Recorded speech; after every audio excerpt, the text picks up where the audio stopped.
The Devourer swarm filled the view screen like a living nightmare. Millions of bioships, each one grown rather than built, pulsed with organic light. They moved together like a school of fish, guided by a single hive-mind intelligence. The swarm had consumed entire civilizations, leaving nothing but empty worlds behind. Admiral Go Youngsu's face appeared on the communication screen. His expression showed shock and fear. "What is that?"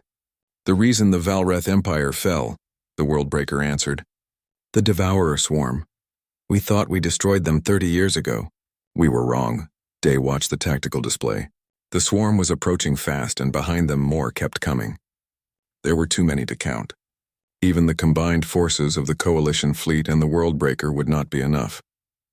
Captain Park Sumin's voice came through on a private channel. "D, we need to work together. Put aside our differences or we all die." Admiral Go Youngsu made a decision. All ships formed defensive positions around the Worldbreaker. That warship has the best shields and weapons. We protect it, it protects us. The Coalition fleet moved into formation. 80 warships created a protective sphere around the Worldbreaker. It was strange seeing the people who had come to arrest him now fighting beside him. "Worldbreaker, can we win?" Day asked quietly. "I do not know. The swarm is vast. But I have fought them before. I know their patterns, their weaknesses. If we share this information with the Coalition, we have a chance." Hyejin moved to a communication station. "I will coordinate with the Coalition ships. The Worldbreaker can transmit tactical data to me, and I will relay it to them." "Good plan," Jiwon said from the weapons console. "Do you handle overall strategy? I will manage our weapons. Let the AI focus on combat." Day nodded. This was it. Everything they had worked for came down to this moment. The swarm attacked. It was like fighting a living wave. Bioships swarmed from all directions, firing organic projectiles that exploded with acid and poison. The Coalition ships fought bravely, but the swarm kept coming. For every ship destroyed, 10 more took its place. The Worldbreaker fought with ancient fury. Its weapons had been designed specifically to fight the swarm. Singularity cannons ripped holes in space, destroying clusters of bioships. Plasma lances burned through organic armor. Quantum torpedoes ignored the swarm's jamming technology. But it was not enough. The Coalition was losing ships. The swarm adapted to their tactics quickly, learning and changing. Day watched 3 Coalition vessels get overwhelmed, covered in bioships that ate through their hulls. "We are losing." Admiral Go Youngsu's voice was grim. "We cannot hold them." The Worldbreaker spoke to Day privately. "I have one option left. The Extinction Pulse. It is a weapon designed to disrupt the swarm's hive-mind connection. It will stun them all at once. Then use it," Dee said. "There is a cost. The Extinction Pulse requires all of my power, everything. I will shut down completely. I might not survive." Day felt his heart sink. After everything they had been through, the Worldbreaker might die. "There has to be another way." "There is not. But I was built for this. To protect. If my last act is to save all of you, then I die with purpose." "No," Hyejin said firmly. She had been listening. "Worldbreaker, what if we modify the pulse? Use only partial power? It would not kill the swarm, but it might disrupt them enough to give us an opening." The AI considered this. "That could work. But it would only give us seconds. We would need to identify and destroy the Swarm Queen in that time." "Where is the Queen?" Jiwon asked. The Worldbreaker's sensors scanned the swarm. "There, the largest bioship at the center of the formation. The Queen coordinates all swarm activity. Destroy her, and the swarm will scatter in confusion." Admiral Go Youngsu heard this over the shared channel. "All ships prepare for coordinated strike. The Worldbreaker will create an opening. We hit the Queen with everything we have." Day looked at his crew. Jiwon was focused on her console, hands moving constantly. Hyejin monitored communications, coordinating between dozens of ships. They were exhausted, scared, but determined. "Ready?" he asked them. "Ready." They answered together. "Worldbreaker, fire the pulse." The ship gathered its power. Energy drained from every system and focused into a single point. Then the Extinction Pulse released, washing over the swarm in an invisible wave. The effect was immediate. Millions of bioships suddenly stopped moving, floating motionless in space. The hive-mind connection was severed. They were alone in their own thoughts for the first time, confused and vulnerable. "Now," Admiral Go Youngsu commanded. Every Coalition ship in the Worldbreaker fired at once. Missiles, energy beams, kinetic rounds, everything they had flew toward the Swarm Queen's massive ship. The Queen tried to dodge, but she was too large, too slow. The combined firepower hit her in a cascade of explosions. Her bioship broke apart, pieces floating in space. The Queen died. The swarm reacted instantly. Without their Queen's guidance, the bioships panicked. They scattered in all directions, fleeing into dark space. Within minutes, they were gone. Silence filled the bridge. The battle was over. They had won, but the cost was heavy. The coalition had lost 23 ships. Hundreds of people were dead. The World Breaker was down to minimal power, barely able to maintain life support. Admiral Go Youngsu's face appeared on screen again. He looked older, tired. "Stand down, Kang Day, we need to talk." Day expected arrest, demands for surrender. But the Admiral surprised him. "You saved us all today, you and your ship. The coalition owes you a debt." Go Youngsu paused, choosing his words carefully. "I am authorized to offer you a deal. The World Breaker remains free but operates under coalition oversight. You become an independent peacekeeping force answering to no government but following galactic law." Day considered this. "We choose our own missions?" "Within reason, yes. You will have autonomy, but you cannot threaten civilian populations or start wars. I want that in writing. Official documents. Protected rights for the World Breaker as a sentient being." Go Youngsu nodded. "Agreed. You will be contacted with the full terms within 3 days." The transmission ended. Dai looked at Jiwon and Hyejin. "What do you think?" "I think it is the best deal we will get," Jiwon said. "And honestly, I like the idea. Using this ship to help people instead of just surviving." "I am staying," Hyejin announced.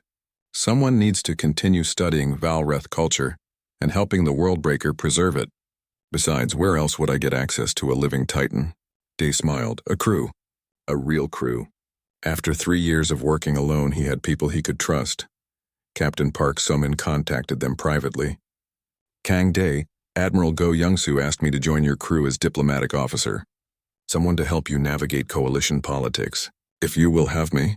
"You were trying to arrest us a few hours ago," Day pointed out. Park smiled slightly. "Circumstances change. You proved yourself today. I would be honored to serve aboard the World Breaker." "Welcome aboard, Captain," Day said. Over the following weeks, more people came.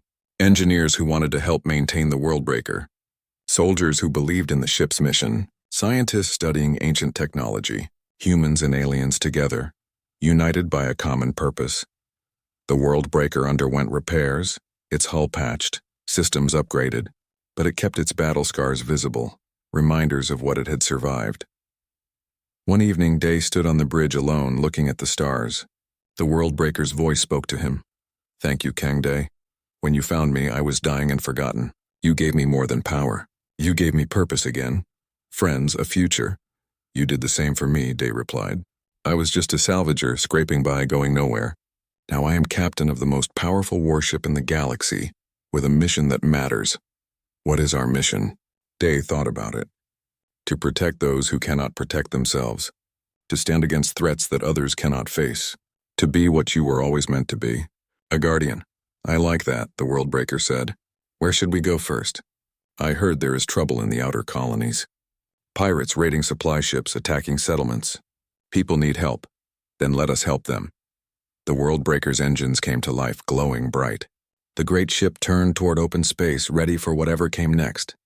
Day sat in the captain's chair, surrounded by his crew. Jiwon at navigation, Hyejin at communications. Park Sumin coordinating with Coalition Command. "They were ready. Take us out," Day commanded. The World Breaker leaped forward faster than light, carrying hope to those who needed it most. A salvager had found a dying warship and turned it into something new. Not a weapon of destruction, but a shield for the innocent. Not a tool of war, but a guardian of peace. Left to rot in a forgotten graveyard, the World Breaker had pleaded for aid. A human answered, and together they became legend. The galaxy would never be the same. Installing the Nexus core was the most dangerous thing Day had ever done. One mistake, one wrong connection, and the core would overload. The resulting explosion would destroy everything within a light year. No pressure. He brought in help. Nam. Hyejin was a xenoarchaeologist, someone who studied extinct alien civilizations. She was famous in academic circles for her work on ancient technology. Day had met her years ago on a job, and she owed him a favor.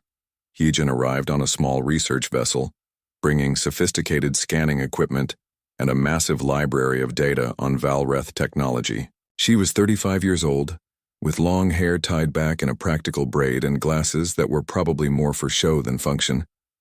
When she saw the World Breaker, her professional composure cracked. "By all the stars," she breathed. "A functional Titan. Do you know how rare this is? Kang Day, this is the archaeological find of the century." "It is also the engineering challenge of the century," Day replied. "We need to install this core without blowing up. Can you help?" Hyejin studied the Nexus core and the World Breaker's systems for 2 days, before declaring she understood the integration process. But during those 2 days, something interesting happened. She started talking to the World Breaker, asking it questions about Valreth culture and history. The AI responded eagerly. It had been alone for so long, carrying the memories of an extinct species. Hyejin was the first person who cared about the Valreth as people, not just as builders of powerful weapons. The Valreth believed in protection, the World Breaker told her. They built Titans not to conquer, but to guard. Each Titan was assigned to protect a sector of space. I was the guardian of the outer reaches. "What happened to them?" Hyejin asked gently. "The Devourer swarm came. A species that consumed entire civilizations. We fought them for 50 years. In the end, we won, but at terrible cost. The Valreth Empire fell. My creators died. I survived, and I do not know if that is a blessing or a curse." "You survived because you are strong," Hyejin said. "Your creators would want you to continue, to remember them by living." The World Breaker was quiet for a long moment. "I failed them. I was built to protect, yet I could not save them." "You did not fail. You fought until the end. You survived to carry their memory forward. That is not failure. That is victory." Day watched this exchange and saw the AI change. The World Breaker carried grief and guilt for 30 years. Hyejin's words helped it process those feelings. The AI began to accept that survival was not betrayal. On the 3rd day, they began the installation. Day handled the physical connections, while Hyejin monitored the energy flows and Ji-won coordinated the ship's systems. The World Breaker guided them, but the AI was nervous. This would either save it or destroy it. The process took 12 hours. They worked in careful silence, each step precise and deliberate. Sweat dripped from Day's face as he connected the final power conduit. "Last connection in place," he said. "Hyejin, energy readings are stable, ready for activation. Ji-won, all systems standing by, core safeties armed." Day took a deep breath. "World Breaker, whenever you are ready." The AI began drawing power from the Nexus core. Energy flowed into the ship's systems like water into a dry riverbed. Lights came on throughout the vessel. Screens activated. Systems that had been dead for 30 years suddenly came to life. The power core's reading climbed. 10%. 20. 50. 70. 100%. For the first time in 3 decades, the World Breaker was at full power. The ship hummed with energy. Shields snapped into place at full strength. Weapon systems activated. Engines that could push the ship faster than light warmed up.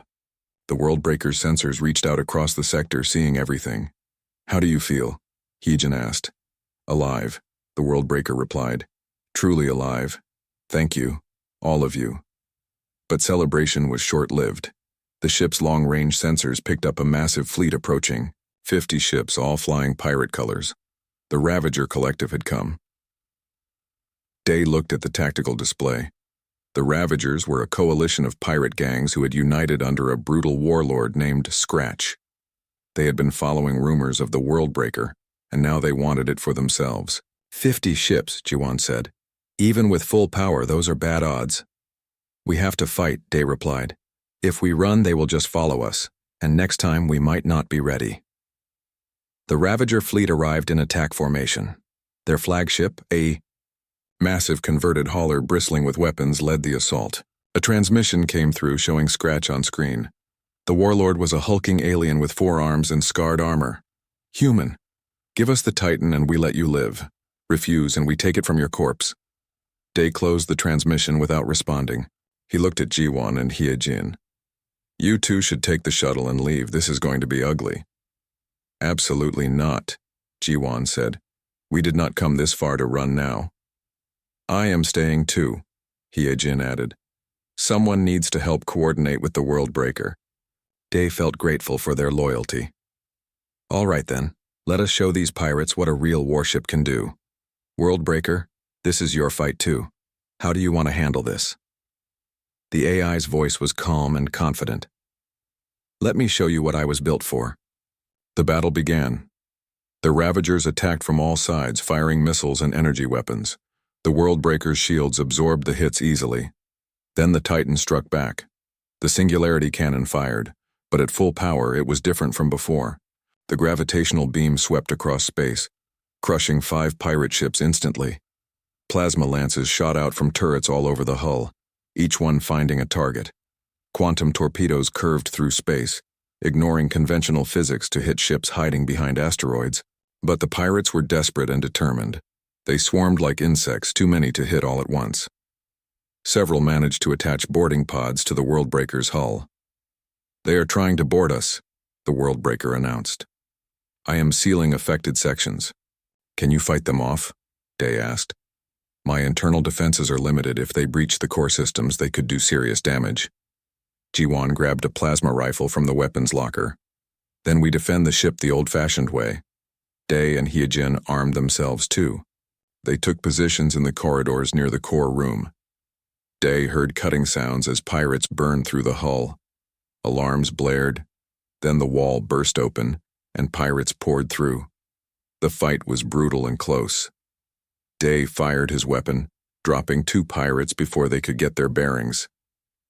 Jiwon fought like a demon, using her knowledge of the ship's layout to set ambushes. Hyejin, despite being an academic, proved surprisingly good with a rifle. But more pirates kept coming. Day's ammunition ran low. His arms ached from the recoil. They were being pushed back toward the core room. Then the Worldbreaker did something unexpected. The AI opened exterior hatches in the sections where pirates had boarded. Atmosphere vented into space, sucking the pirates out. It was ruthless but effective. Sorry for the rough ride, the Worldbreaker said. But they threatened you. I cannot allow that. Outside, the space battle continued. The Worldbreaker fought with precision and power, but also with strategy. The AI used tactics from ancient Valrith warfare, combined with observations of how humans fought. Day realized the Worldbreaker was adapting, learning. The ship lured a group of pirates into a tight cluster, then used its gravitational manipulation to crush them together. Another group got caught in the blast from the ship's engines, burning them to nothing. After 2 hours of fighting, the Ravager fleet broke. Scratch's flagship tried to flee, but a Singularity cannon shot caught it. The massive ship collapsed into a point of infinite density, then exploded. The remaining pirates scattered and ran. The battle was over. Day stood on the bridge, breathing hard, covered in sweat and minor burns. Jiwon collapsed into a chair, exhausted. Hyejin checked her rifle's power cell with shaking hands. We did it, Day said. We actually won. The Worldbreaker did most of the work, Jiwon pointed out. No, the AI said, we all fought together. That is what made the difference. Alone I might have won, but I would have taken more damage. Together we were efficient, effective, a real crew. Hyejin smiled despite her exhaustion. A crew? I like the sound of that. But the celebration was brief. The Worldbreaker's sensors detected more ships approaching, many more. This time it was not pirates or corporate mercenaries. It was the Galactic Coalition Navy, 80 warships, led by an admiral's flagship. And at the front was Captain Park Soman's ship. A transmission came through. An older man in an admiral's uniform appeared on screen. This is Admiral Go Young-soo of the Coalition Navy. You have violated multiple laws and endangered civilian populations.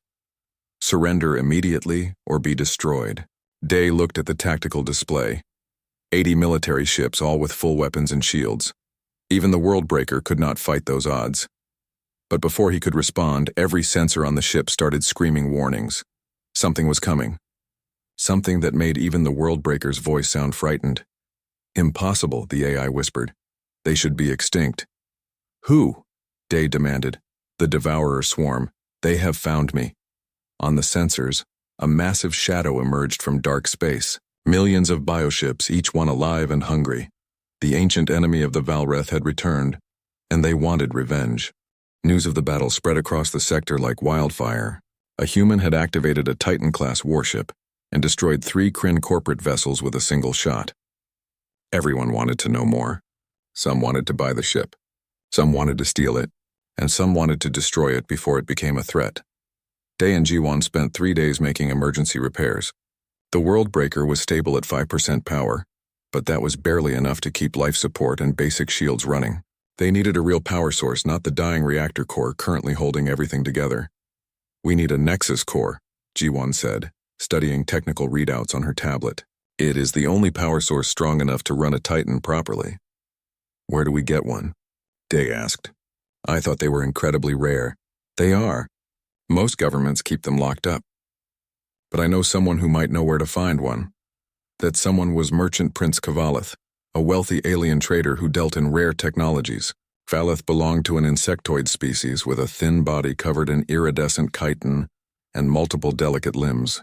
The merchant operated from a luxury station on the edge of civilized space. Day and Jiwon took the fast coin to meet with Kvaleth, leaving the Worldbreaker hidden in an asteroid field.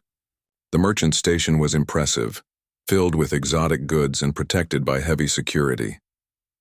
Kvaleth greeted them in a private chamber, speaking through a translator device.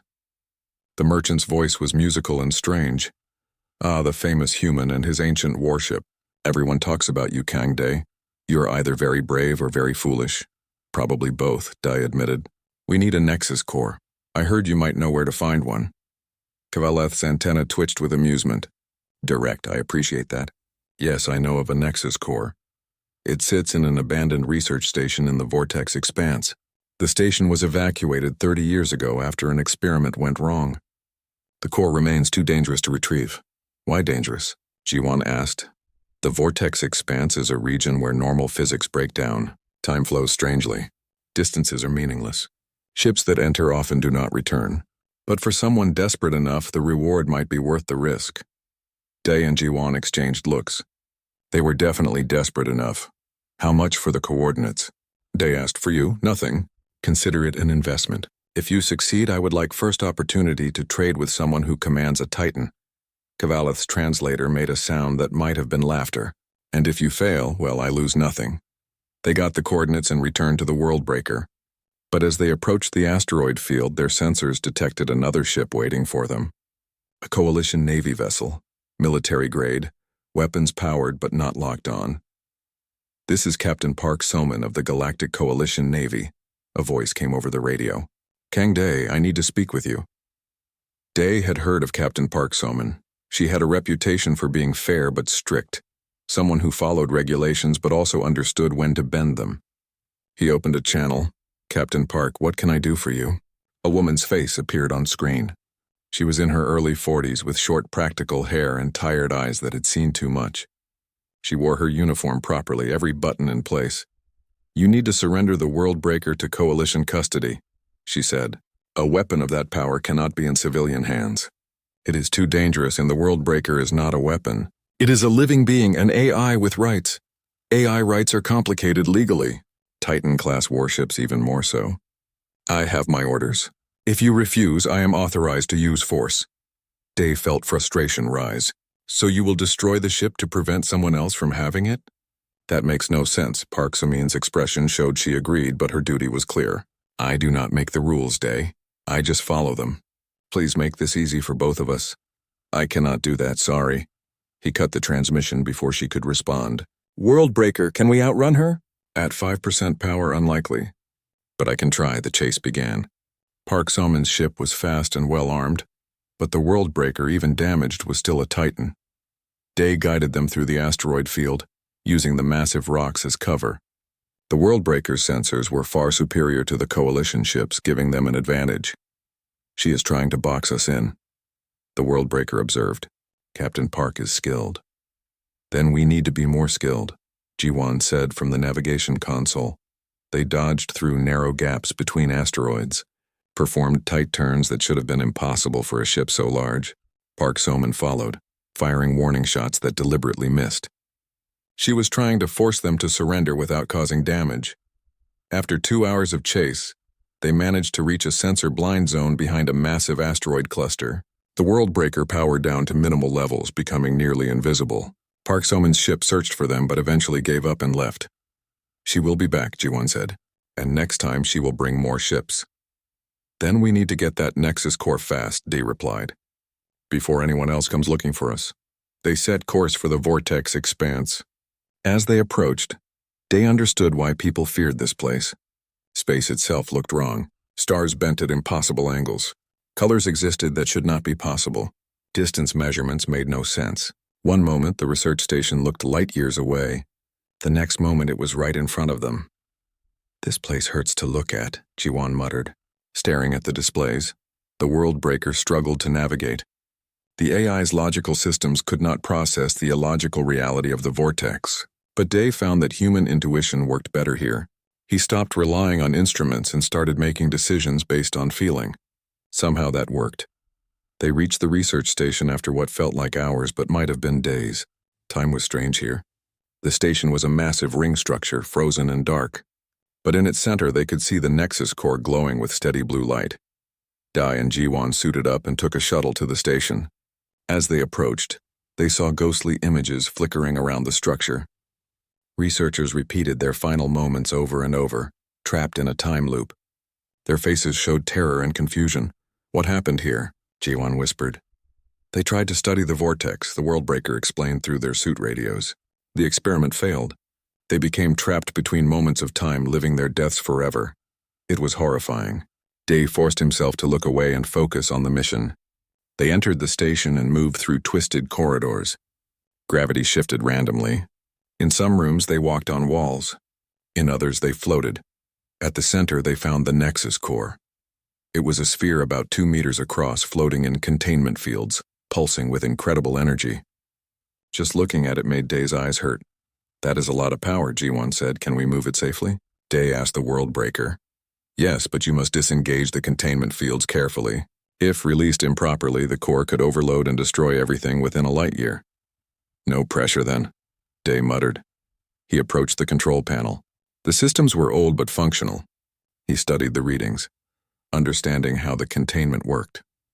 It required shutting down 4 field generators in a specific sequence. Day began the sequence. First generator down, second generator down. The core's glow intensified. Third generator down. The station began to shake. Day, we have a problem, Jiwon called out. The station's defense systems just activated. Automated drones are coming. Red lights flashed throughout the station. Day heard the sound of mechanical movement. War drones, thought to be offline for 30 years, were waking up. How many? He asked, not taking his eyes off the control panel. 20, maybe 30. And the vortex is reacting to the power fluctuations. The station is starting to collapse into a dimensional rift. Day's hands moved quickly. Fourth generator down. The containment fields dropped. The Nexus core floated free, stable, but incredibly dangerous. Got it. He shouted. Help me get this to the shuttle. They grabbed the core using portable field generators. It was heavier than it looked, and the energy made their hands tingle even through their gloves. Behind them, war drones flooded into the chamber, weapons charging. Jiwon fired her plasma pistol, destroying 2 drones. Move, move! They ran through the station with the core between them. Drones followed, firing energy bolts that melted walls and floor. The station shook violently. Reality itself seemed to be coming apart. They reached the shuttle and threw the core inside. Jiwon jumped into the pilot seat while Day provided cover fire. A drone got close, its weapon aimed at the core. Day shot it point blank and the explosion knocked him backward into the shuttle. Go, he yelled. The shuttle launched just as the station began to collapse. They flew through twisting space, the world breaker guiding them out. Behind them, the research station folded in on itself and vanished into a dimensional rift, taking the trapped researchers and war drones with it. They made it back to the world breaker with the Nexus core. Dai and Jiwon collapsed on the shuttle floor. Breathing hard, we did it, Jiwon said. half laughing and half crying from relief. Day looked at the core, glowing innocently in its portable containment. This small sphere would give the World Breaker the power it needed. But he knew that with this much power came more attention, more danger. Still, they had come this far. There was no turning back now. Let us install this and see what a Titan can really do, he said. He worked like a madman. Sweat poured down his face despite the cold air. His hands moved constantly, connecting wires, sealing broken pipes, replacing burned components. The World Breaker guided him, showing him diagrams in his mind, highlighting what needed fixing most urgently. This conduit connects to the primary reactor, the AI explained. If you can restore it, I can reach 5% power. 5% is not enough to fight 12 warships, Dee muttered as he welded a connection. No. But it is enough to activate basic defenses and buy time.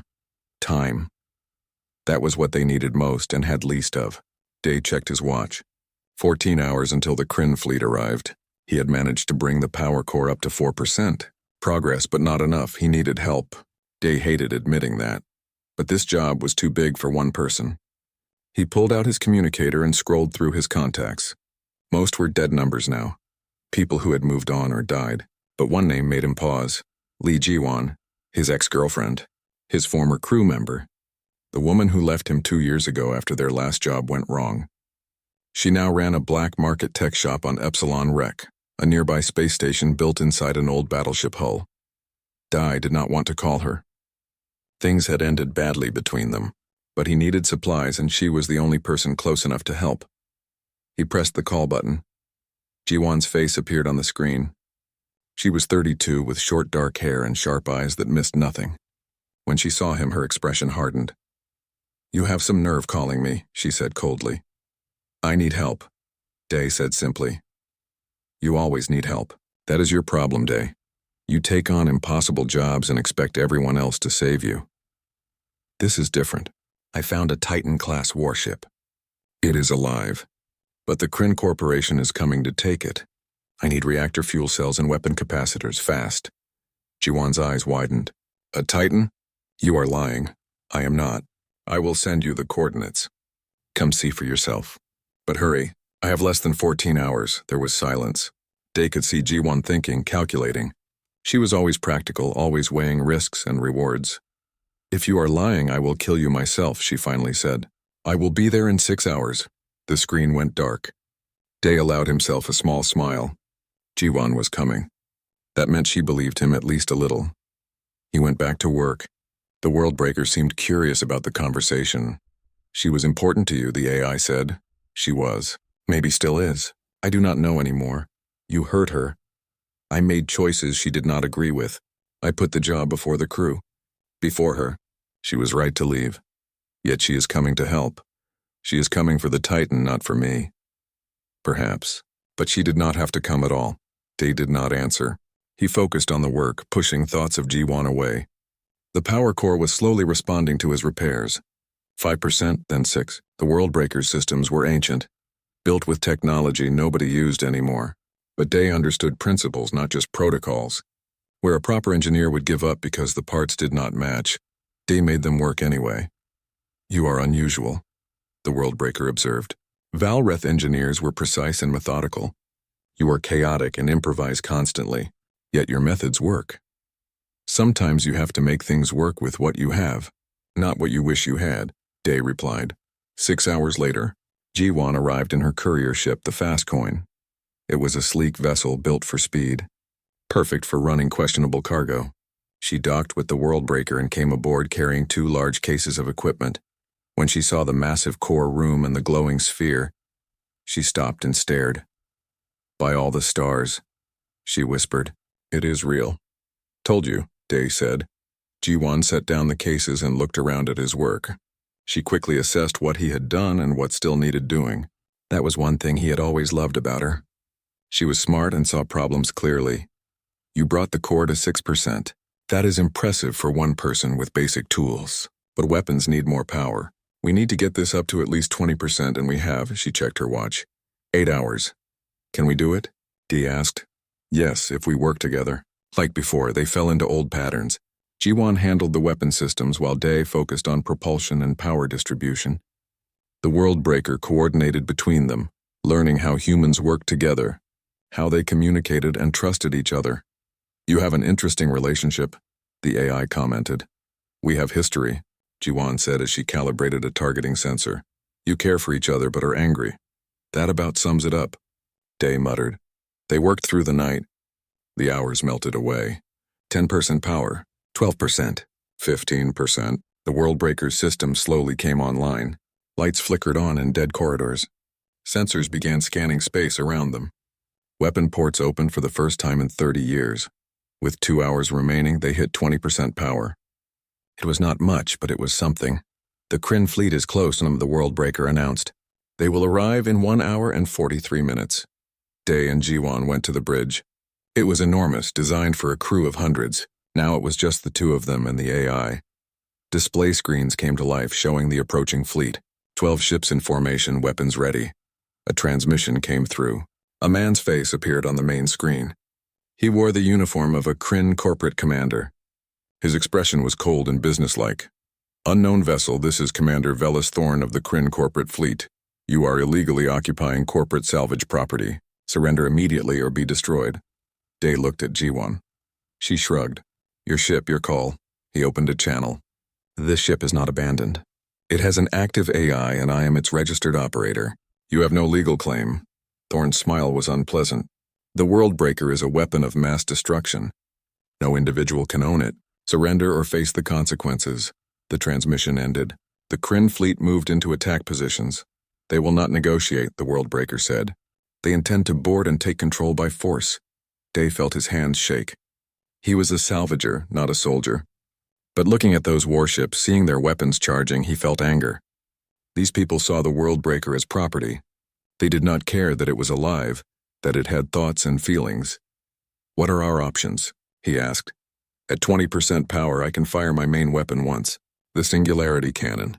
It will drain me to near shutdown levels, but the shot will destroy anything in its path." "One shot against 12 ships, Jiwon said. "Bad odds." "Then we make the shot count," Day said. He looked at the fleet formation, studying their positions. "They are grouped together.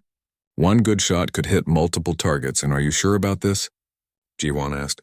"Once we fire, there is no going back." Day thought about running. He could take the Rust Runner and escape.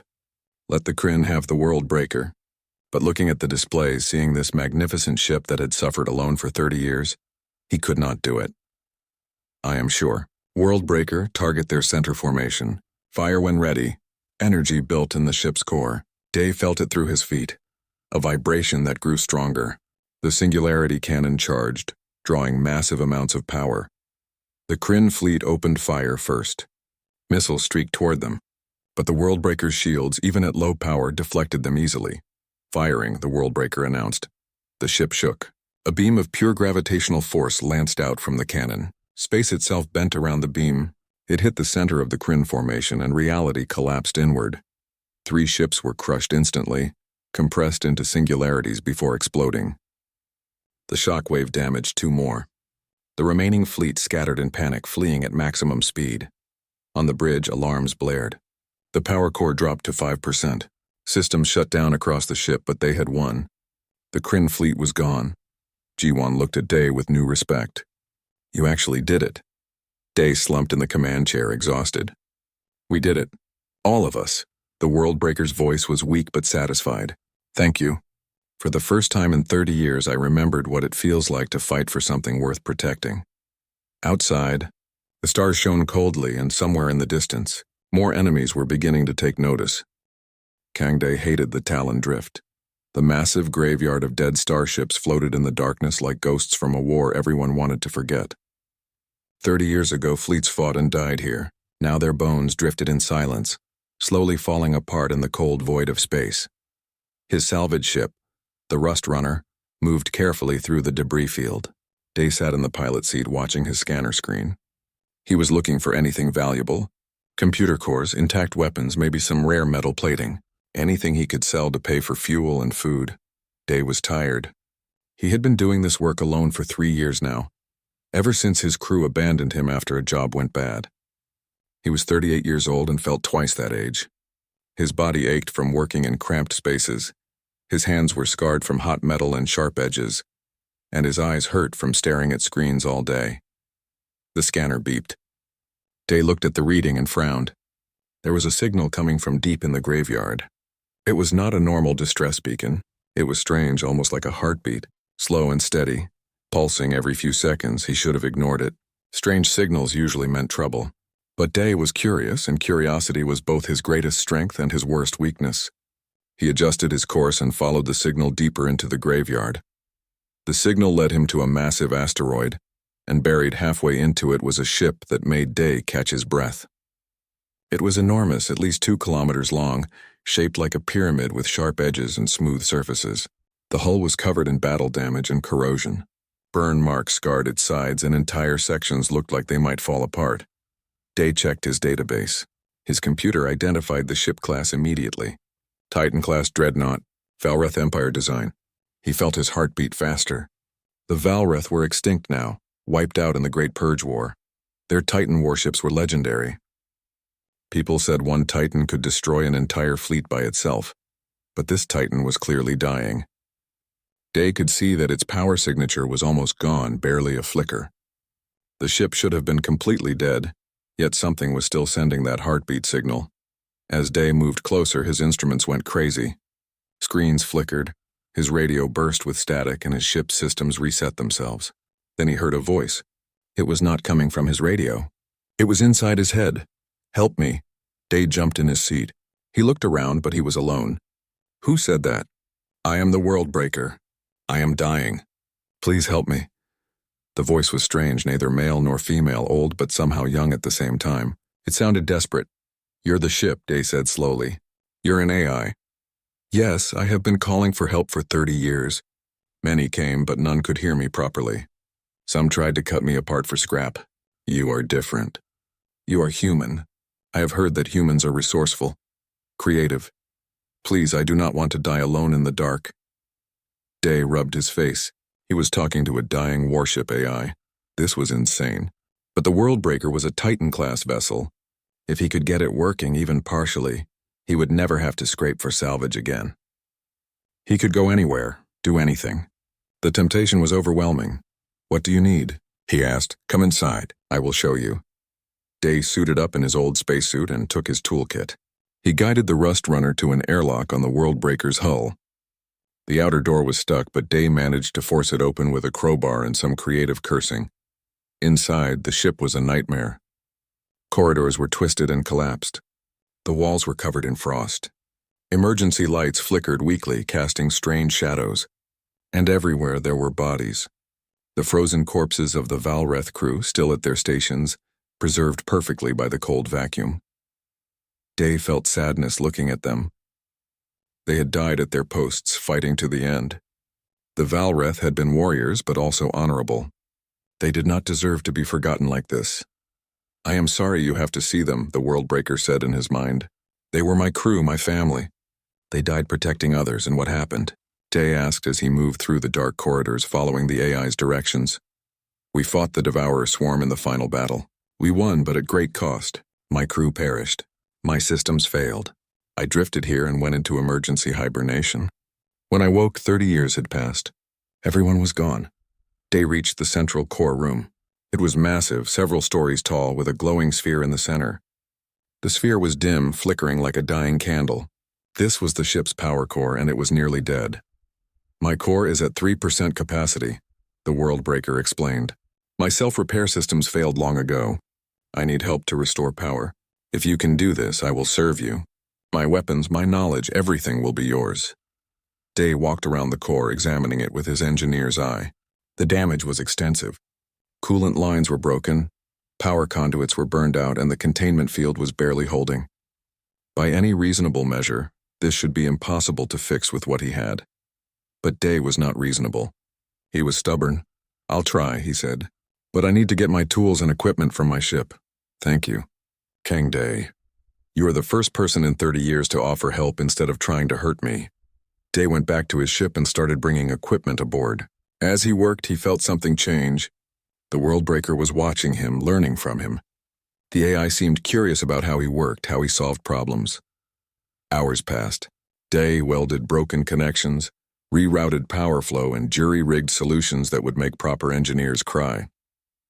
But slowly the power core began to respond. The glow grew slightly brighter.